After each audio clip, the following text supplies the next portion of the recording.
I'm Debbie Godfrey. Welcome to the Positive Parenting Pep Talks podcast. So I'd like to wrap up the discussion on spoiling children today. And today I'm going to just talk about, as the child grows, what happens if they've been overindulged over time in a regular basis. So any kind of spoiling early on and continued will lead with logical certainty to conflict with the child. As your child grows, the more responsibilities he's going to have to face, and the more difficult it will be to continue pampering him.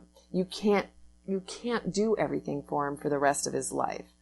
However, if it's been set up where you've overindulged them and you've done for them things that they can do for themselves, and when you start trying to give them responsibility, if you stop giving in, the child will balk tremendously. So they might take it as a sign of unkindness and indifference, and they'll start to play you that way. They'll say, "You don't care, you don't love me."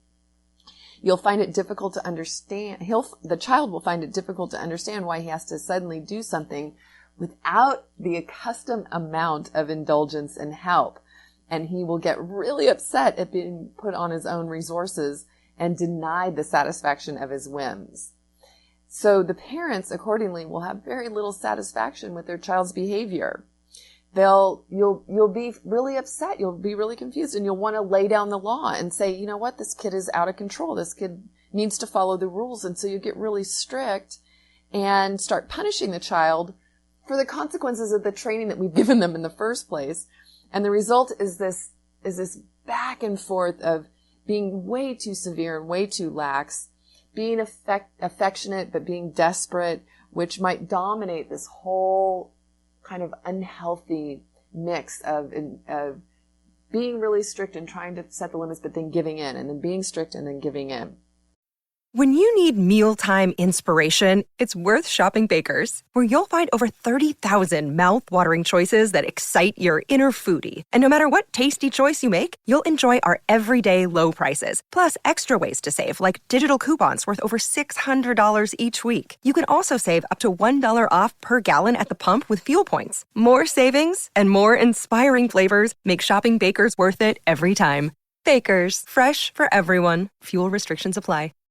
So this is extreme, obviously. Most of us aren't so terrible at giving into our children's demands, but we do little bits here and there. And even spoiling to a lesser degree is detrimental, if not going to create the extreme attitude of a kid that's completely impossible to be around. So try to start looking for areas where you tend to give in service of your child, give up order in the family or consistency in the family. And the little impositions, the little tricks that the kids play on you to get you to spoil them. So the occasion seems so insignificant that you will either fail to realize how these little indulgences disturb your relationship with your child, or you may not feel it's worthwhile to make some effort to stop such tricks, such as demanding undue attention or putting others into his service and avoiding responsibilities or disturbing the order of the household. So when it seems like, oh, I'll just give in because I don't want to fight with him right now, that's the time where you really need to stand strong. So those little tiny moments of, oh, it'll just be easier if. It's not. Those little moments are the ones that create huge problems later on. So it's really not easier. If you find yourself thinking it'll be easier just to give in, it's not. Standing your ground now is going to create so much more freedom for you later. And one of the things I love is the end of this little discussion by Dreikur. And it says, "We all love to spoil children, to shower them with affection, to protect and mother them, to do little favors, to give them a hand in doing what they could very well do for themselves. It is their emotional indulgence which makes parents insensitive to the needs of orderly human relationship.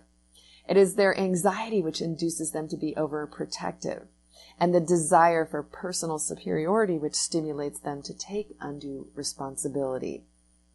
These parents can have our understanding and sympathy, but they will have to pay a big price for their small mistakes and will have to work hard to correct the relationship when the unhappy consequences become obvious.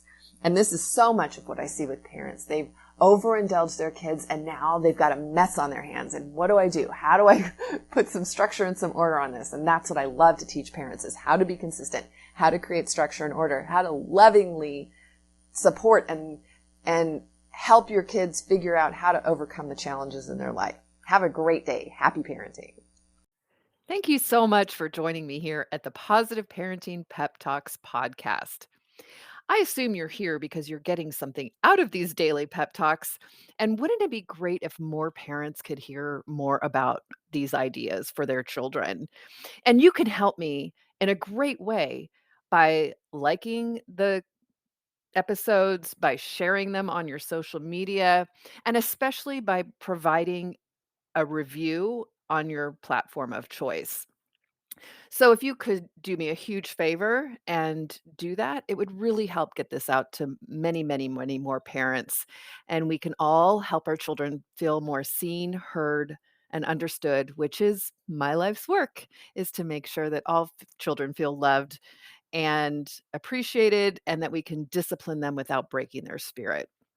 So I hope that you've enjoyed these podcasts and will continue to enjoy them. And I really appreciate any support you can give me here at Positive Parenting Pep Talks. Thank you so much. Have a great day and happy parenting.